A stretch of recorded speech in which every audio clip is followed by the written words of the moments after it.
I'm Dr. Monica, and today I'm going to show you how to use, assemble, and all the different working parts of the Medela Swing Maxi breast pump.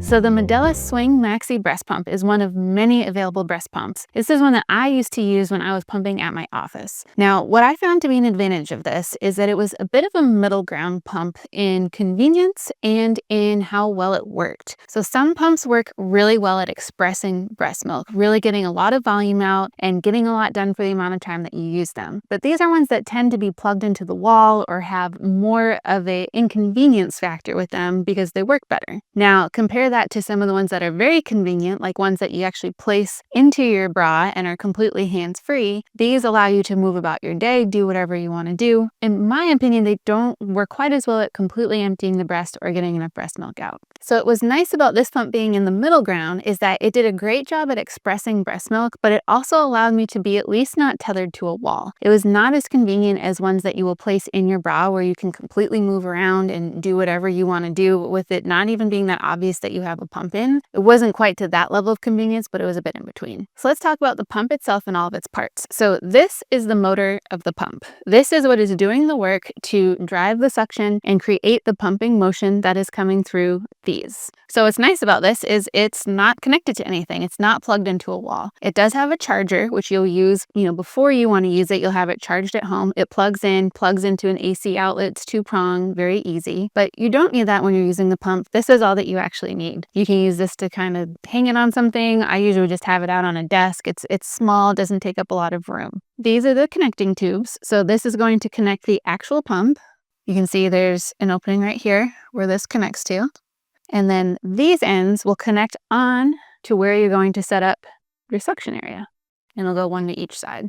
Now that your motor's connected to your actual pumps, you'll go ahead and place them and begin pumping. Now, of course, when you're doing pumping like this, the suction itself is not enough to keep these on the breast, so you'll need to utilize a pumping bra. So this is an example of a pumping bra. Now, this is one if you wanted to wear it all day, and then you can utilize it because as you can see here, it has these little holes that you can place your pumps in. This one is a nursing one as well, where it's got the small latch where you can bring the material down and have the breast exposed if you wanted to nurse. This is really nice because it's just on, you're using it as your bra through the day. You can use it to nurse, you can use it to pump, you can use it forever you want, whatever it is that you may want to do. But whether or not you want to wear one like this or you want to wear just a pumping bra at work is up to you and whatever you prefer. Either way, the way this will work is you will have it on, you will take your pump and place it through this hole.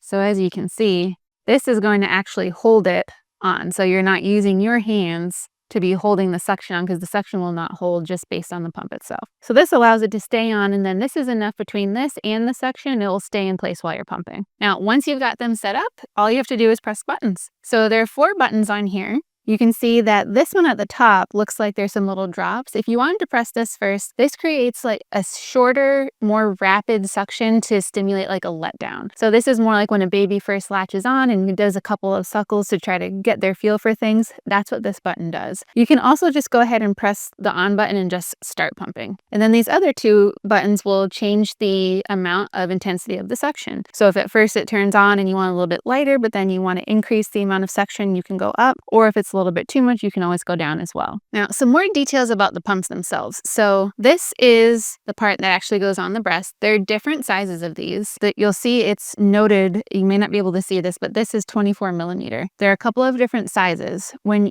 you know if this fits, if when your breast is here, the nipple should move from this portion up into the more narrow portion with a tiny bit of space on both sides. If there's too much space, then too much of the nipple and the areola will be pulled into this narrow part, and you'll see that not only is your nipple in there, but the areola is coming in. That means it's too big. If it's too small, you'll find that one side or the other catches and rubs on the side, and because there's just not enough room for the whole nipple to come through. So there are different sizes of these. You'll want to find the one where nipple fits appropriately. Now for this part, this comes apart. This is the bottle that of course, collects the milk. This portion here, so this is important for when you're cleaning these because you want to get into every nook and cranny. This back portion opens up and this yellow area comes out. This is what's called the membrane. So the purpose of this is that this makes so that the suction actually works. If you don't have this in here and you try to turn that suction on, it's going to be able to pull air in through the cracks. So this is what keeps that as a tight seal so that it just pulls suction on the nipple and is able to pull the milk out. But you'll want to take this out when you wash it and make sure you wash both sides and get in all those little grooves, as well as the grooves in this portion where there are some little nooks and crannies that you want to make sure you go ahead and scrub in there really good. So when you go to put this back in, at first, when I first started using this, I wasn't sure which way it went, but you actually can tell because if you try to put it the wrong way, it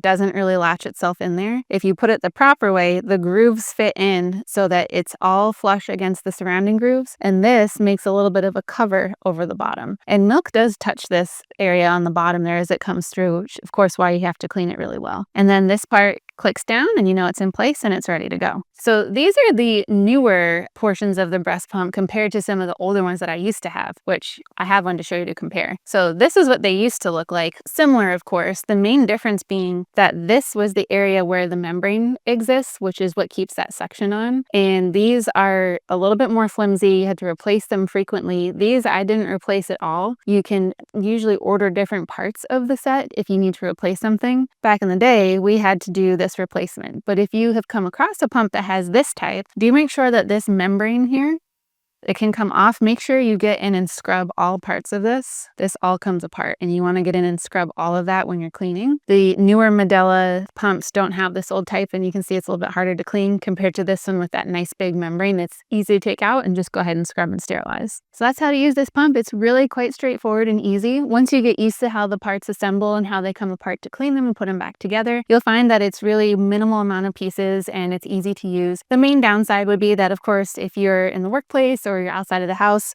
these will be hanging off of your chest. So it's not as sleek as the in-bra pumping types and the completely hands-free types, but this has pretty reasonable suction and does do quite a good job at getting a good amount of breast milk out. So it's a nice in-between option to have. And now you know how to use it. So any comments or questions, please go ahead and let me know. If you enjoyed this video and found it helpful, please drop a like or subscribe, and we will see you next time.